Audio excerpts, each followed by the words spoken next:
তারেক রহমান আসার আগে কি দেখছি, হ্যাঁ আগে দেখছি ধরেন সোশ্যাল মিডিয়ায় অকথ্য ভাষায় তারা গালাগালি করা, চাঁদাবাজি হচ্ছে ধরেন আপনার ভুরুঙ্গামারিতে, এই তারেক রহমান জবাব দিয়ে চাঁদা কেন, মানে তারেক রহমান চাঁদাবাজি প্রমোট করতেছে বা প্রতিনিধিত্ব করতেছে। ফলে এই ধরনের আপনার ন্যারেটিভ পলিটিক্স আমরা দেখছি।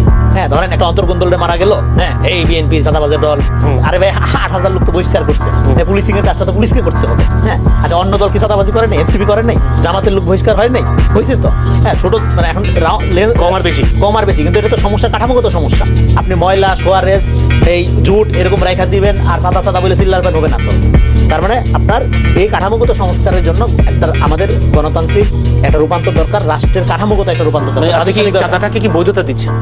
কোথায় বৈধতা দিলাম? মানে যে চাঁদা দূর হবে না, আপনি ক্ষমতা নিলে আপনি চাঁদাবাজি করবেন যদি এই কাঠামো আপনি বের হতে পারবেন। নো, এই আওয়ামী লীগের জায়গায় বিএনপির লোক জামাতের লোক যে ক্ষমতা আসবে সেই লোক যাবে, কারণ কাঠামোটা তো রয়ে গেছে, এটা ইকোনমি আছে।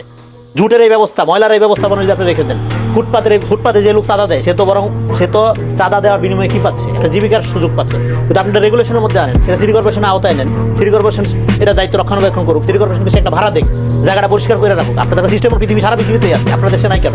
এটা পলিটিক্যাল ক্যাডার দ্বারা নিয়ন্ত্রণ করতে হয় আপনার। হ্যাঁ এখন নিয়ন্ত্রণ করার পরে আপনি ওই লোককে বলেন যে চাঁদাবাজ, আপনি নিজে হইলেন শুধু।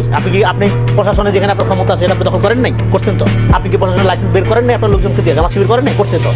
যার যেখানে ক্ষমতা আছে সে সেখানে দখল করছে, বিএনপির মাঠে ক্ষমতা আছে মাঠ দখল করছে, আপনার প্রশাসনে গুপ্তভাবে ঢোকার সুযোগ ছিল, আপনার প্রশাসন দখল করেছে।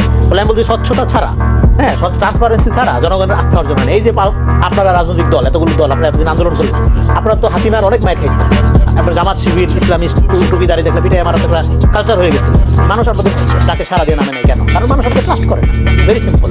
একটা নির্দলীয় ব্যানারে নামতে হয়েছে গণঅভ্যুত্থান হয়েছে, কারণ এখানকার প্রতিষ্ঠিত রাজনৈতিক দলগুলোকে মানুষ ট্রাস্ট করে না।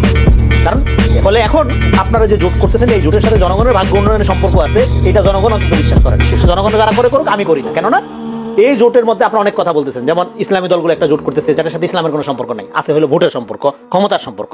কেউ কেউ বলতেছে যে এবার ইসলামী শক্তিকে এক বাসকে ফেলবো, এক বাসকে আবার 100 জনের মতো আলেম ওনারা কিন্তু আবার বিবৃতি দিচ্ছেন যে ওনারা যেটা বলতেছে এটাতে যেন জনগণ যাতে বিভ্রান্ত না হয়।